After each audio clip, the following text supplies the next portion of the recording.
Good morning. Welcome to 49ers in 5, your daily update on everything happening with the team that you need to know. I'm Rob Stats Guerrera. Today is Monday, December 4th, 2023.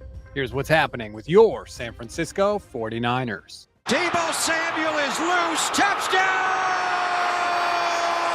San Francisco, the Deebo dash. What a play call. Quick perimeter screen out to the left. Quick snap. Deebo's waving bye-bye to this third touchdown of the game. Crowd. What an absolute beast. Thanks to KMBR for the call. That is one of 6 straight touchdowns the 49ers scored during their domination of the Eagles in a 42-19 win.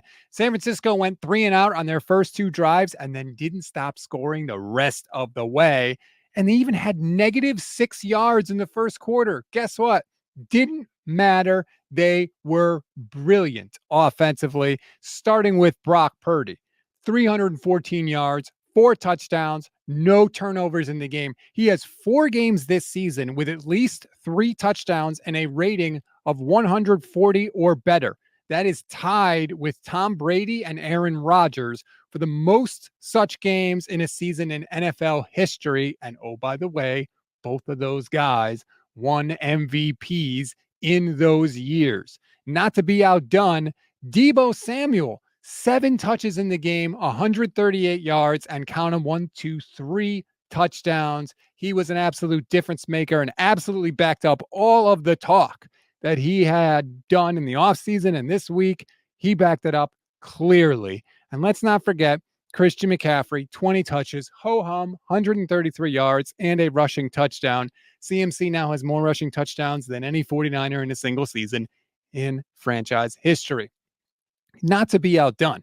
Defensively, San Francisco held Philly to less than 3 yards per carry in the game, and they sacked Jalen Hurts 3 times.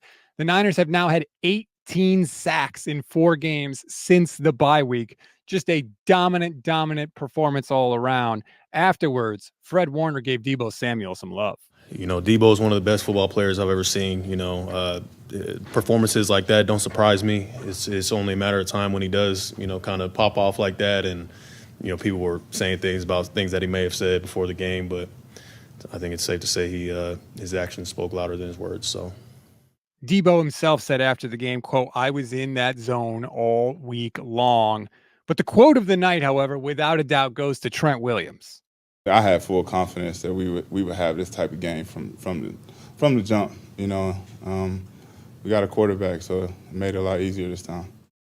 The Niners were confident going into the NFC Championship game. They were confident going into this game, and now we know exactly why. We always give you one thing to read, one thing to watch, and one thing you might have missed. One thing to read this week will be my grades. They'll go up on goldstandardniners.com later today. I will rewatch the game. I'll give you my grades on just about everybody that was on the field, or at least every unit that was on the field. Remember, go to goldstandardniners.com. I'll have a link in the description of this episode. One thing to watch, as we always say day after a game, injuries. Big one for the Niners in this game. Eric Armstead left the field, did not come back into the game. He has a foot injury. We know he was battling a foot injury this week, and he has that plantar fasciitis. He was playing great for the Niners this season, so that'll be a big loss if he has to miss any time. Kyle will have a conference call today. Hopefully we should get more word after that. One thing you may have missed, I'm sure you saw Dre Greenlaw get ejected in this game after having an altercation with the Eagles' head of security.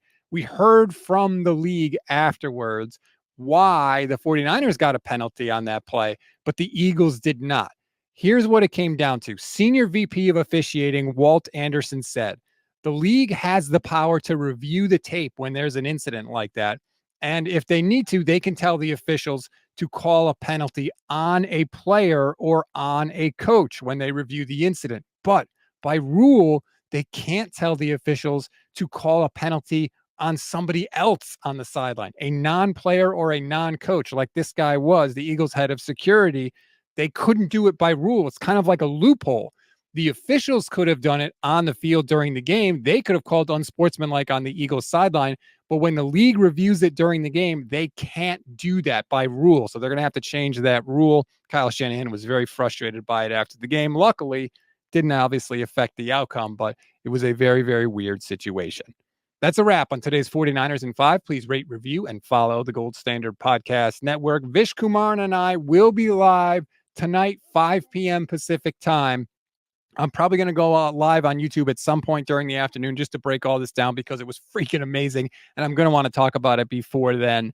But please rate, review, and follow the Gold Standard Podcast Network. Like and subscribe to the YouTube channel. If you hit the little bell, you'll know every time we go live. We are live 5 days a week.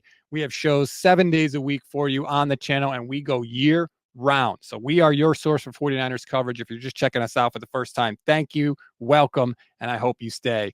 I'm Rob Stats Guerrera. We'll talk later today.